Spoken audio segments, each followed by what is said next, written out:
Guess who's back? Back again. Hey everyone, welcome back to the channel. I know it has been a while, but I'm finally back and I'm ready to paint again and ready to get videos going again for you guys. And while I was gone away, I actually gained a new YouTube member. He goes by the name of me as a YouTube member. I want to thank you very much. He went to the top tier. I do want to add some other tiers to my YouTube members, so if you haven't joined, it would be greatly appreciated. It really helps the channel, helps my hobby, and gives me a little bit more motivation to make videos. While I was away, my channel still grew. I got lots of new subscribers, lots of views were still going. Not as much on my newer videos and stuff, so sometimes it is a little discouraging when you watch those videos and you see only a certain, maybe 100 or so views on it. But you know what? I still enjoy painting for you guys and making videos, including this one today, which is kind of dear to my heart because it is in memory of my mom, who recently passed away to a fight to cancer. And she loved the color red. So you guys might have seen the Army Painter's video, Paint Red 3 Ways. Well, I'm going to do the same thing, but I'm going to take it a step further and add a 4th way to do it. Now, it might not be perfect, but it turns out not bad. And my guinea pigs for this will be the actual cultist miniatures from both Death May Die Seasons 1 and 2 and Death May Die Seasons 3 and 4. So the Fear of the Unknown and the original Cthulhu Death May Die. So come along for the ride. Don't forget to hit that like button, subscribe if you're new, become a member if you want as well. Again, thank you to my 2 current members and to all my subscribers, and thank you for your patience and for your kind words during this hard time. Anyways, let's get to the table and start painting.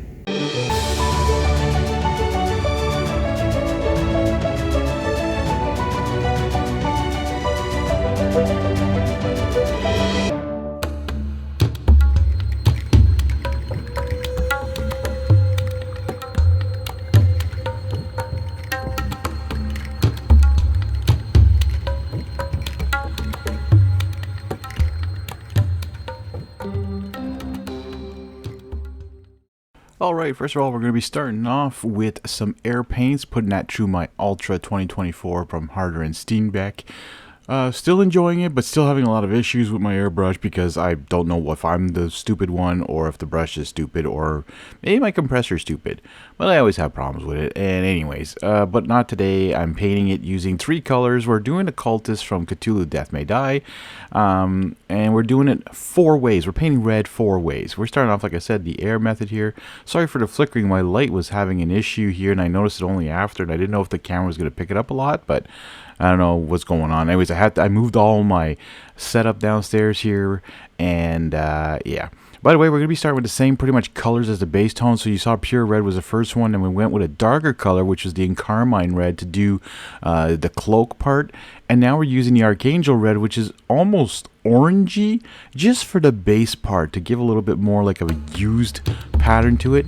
Next, we're moving on to the War Paints Fanatic range from the Army Painter. And here's the 3 colors we're going to be using. Don't worry, these are just to paint the red. The rest of the colors will be noted afterwards. We're using pure red again. So a direct comparison, pure red of air, pure red of paint. Of course, the War Paints Fanatics are amazing. They cover amazing. I was a little skeptical, like a little afraid to go over to white because I've used it over direct white before and I had troubles with it. But it actually covered perfectly well. Gave me a nice matte finish on it. You know, you don't put too much. You don't load your brush with tons of it. You keep it a little bit watered down, a little bit thinner, and you get everything painted with the red you want. And what's cool is I'm able, but to show you also the quickness of using the airbrush. You saw how fast I did the 3 colors within no time at all. Okay, yeah, I sped it up by 2 times, but you're talking about maybe 6 minutes tops. Plus, I did 5 of them, so it barely took. Actually, I think it maybe took me 6 minutes tops in total to do them all. Maybe not, a little bit more maybe. Now we're using the Wyvern Fury. So I'm actually using, in the flexible triad, I wasn't using the top and the mid and the bottom. I used the mid top. So this is the second one in that flexible triad. Hey, if you're new to the channel, don't forget to hit that subscribe button. Like also if you like the content. And I'm glad to be back, and hopefully I'll be back doing some more videos, a little bit more into it there. as you know in my intro, still a little tough to deal with certain stuff. But anyways, we'll get us through this. You guys are going to help me get through everything, and we're going to get through it. Wyvern Fear, I was really hoping for much darker than what this is. I was actually quite skeptical. Now, is it because I didn't shake it enough, which I thought I did, but it wasn't great. And the highlight area we're doing, or the highlight stuff we're doing, is the Raging Rose. So this is a little bit more pinkish red. We're doing on the highlights, we're doing on the upper parts of his robes, we're doing on the bottom parts of the robes where the light would hit more. Just highlighting some of the, like the tunic, no, the hood, sorry, and some other spots with this. It blends in perfectly. You don't see it a ton, but it's there, and you know. So this is our second method of painting red, which I'm following exactly what Army Painter did pretty much. They use almost the same colors as I did. If you haven't seen that video, go take a look at it. It's pretty cool. Next, we're moving on to speed paint, and we're actually only going to need 2, bright red and slaughter red. And bright red will be our base coat. We're going with the lighter color first, and we're going to do a second coat when it's completely dry. By the way, do not attempt to do this when this is wet, because it will not do the job at all. I mean, it's good for blending, but not good for completely covering. As you can see, these are different cultist models. These are from season 3 and 4, so Fear of the Unknown. They have a lot more details, so you know what? The speed paints was actually a really good option here, and frankly, I think one of my favorite ones. It's faster, it's simpler, it gets the job done, and the paints I'm going to put over for the rest of the details do a great job. Doesn't reactivate the paint underneath. It just works really well.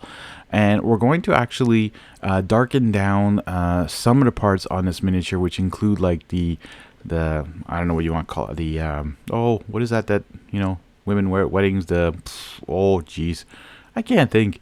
Anyways, doing the sleeves here as well, a bit of like the undercoat here, whatever this thing is, the veil.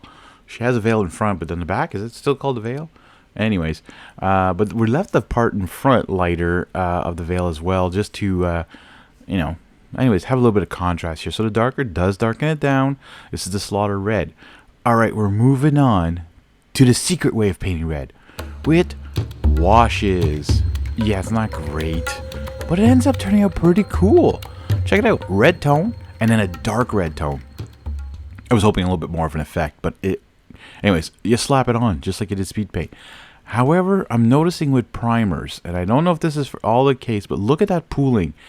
It drips down the primer. So I don't know if the air primers are less sticky when it comes to shades, but I was having to go over and over and over and over and and get it. And at one point, it actually like drooped down the boots and like went almost all over the base. Like it just pretty much ran off. It was really weird. But then when I came with the dark red tone, it did the same thing. And I was hoping to darken down certain. What I'm doing here is the opposite of the speed paint. I'm actually darkening down everything except for the front veil. Again, if you hit other parts of the miniature, it doesn't matter. You're going to paint over it with other War Paints Fanatic. Anyways, I'm going to just go over a little bit what I thought of these paints here, and then we'll get back to painting the details in just a moment. So now you just saw how the 4 different methods of painting red turns out. Yep, wash or shade or tone or whatever you want to call it was the last and 4th way. Iron Painter didn't show that. What they did is they put a wash on top of the acrylic paints, so the War Paints Fanatic and the air paint.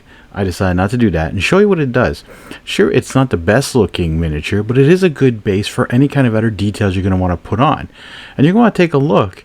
Starting now, we're going to continue painting these cultists, and we're going to add in some final touches to all of them using some War Paints Fanatics. Anyway, so let's move on now and take a look at painting the details, like as the hands, the blades, the ropes, the books, and so on and so forth. So I'm going to go quite quickly through these, and we'll get the final look at them. Well, you already saw the final look of what they all look like, but now we're just going to go over and show you what colors I actually use for that. Alright, so let's do some finishing touches. We're going to try and speed through this. Here's the colors you're going to be needing from the War Paints Fanatics range.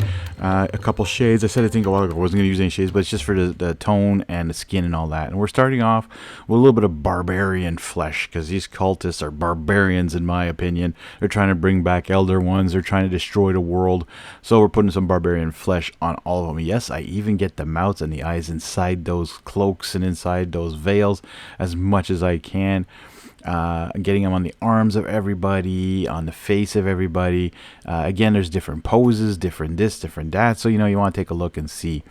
Now we're doing the pages of all the books. Well, there's only 10 that have books. There's 5 in this model, and then there's actually no, I think yeah, and there's 5 with the lady holding them. So they actually went with women cultists in the second, or Fear the Unknown, and they had men cultists in the first one, which is kind of funny. I wonder what they're going to come out with. I didn't even notice what kind of cultists they're going to have in the what is that?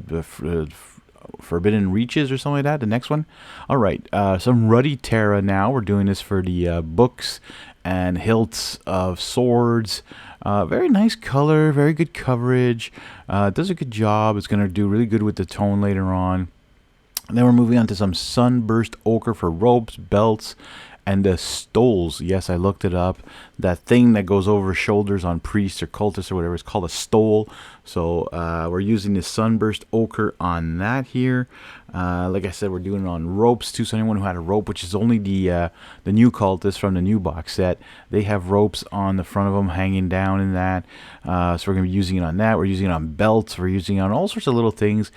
And it's very subtle, the color, but it's there. And as you can see on top of even the one with the washes here, the color comes out really, pretty well. And it doesn't seem like it's forced painted. Like, it's not like super crazy contrast between the speed paint or the war paint or the air paint or this or the washes. It's just pretty cool. The Fiendish Yellow now is for all the ornamental stuff, like things hanging from the robes or on top of their hoods and all that. The masks of the women, just to give it a little bit more oomph. The around the rope things. One of them had jewelry on her arm, so I put that on there. Even though the barbarian flesh was very close to this, it was okay. And I don't know if you guys noticed, but there was a couple colors there I used. Like the Sunburst Ochre is actually one of the master class. And the Fiendish Yellow here I'm using again on the books and all that. Like I said, just all the ornamental stuff. As you can see, I'm using it on all the different models, showing you what it does as well, covering up really well, by the way. Next, we're using Ironclad Gray for all the little boots and the hilts. So not the handles of the sword, but the hilts, like the part where people hit people on the head with, and like the handguard and all that stuff. I think that's what it's called. And this is also a master class paint. Very dark, so I ended up choosing a different color for the base. I didn't go black. I ended up using, I think it's Midnight Olive for the bases after, so it gives it kind of a green. I was like, this would be kind of perfect because they're trying, they're bringing back Elder ones. A lot of them are in the green colors. Cthulhu's green, so I think it'd be a kind of a cool idea to do that with the bases. Have a little bit different. Gunmetal now for all the blades. So these new women cultists here seem to want to sacrifice something and have nice sacrificial blades in their hands. One of them almost has a freaking sword here. Like, I mean, it looks a little bit bigger than the other one's blade, so I don't know if it's a sword or if it's like Simon did not know what scaling was. They're like, we'll just give her a big sword. Or we're coming on to the washes, so that means we're almost done with these miniatures. We're putting some on. Pretty much, this is the Warm Skin Shade. This is one of the new Masterclass ones by John Blanche. Amazing. Again, the paints from that. I'm so looking forward to being able to buy the historical paints. By the way, if anyone wants to support the channel and send me these historical paints, I'd be more than happy to take them as a gift. Army Painter, if you're looking for someone to sponsor, I know I'm not a huge channel, and you guys told me in the past I have to be much bigger because you can't give it all to little channels. Well, you never know. You might want to pass on some little stuff to me.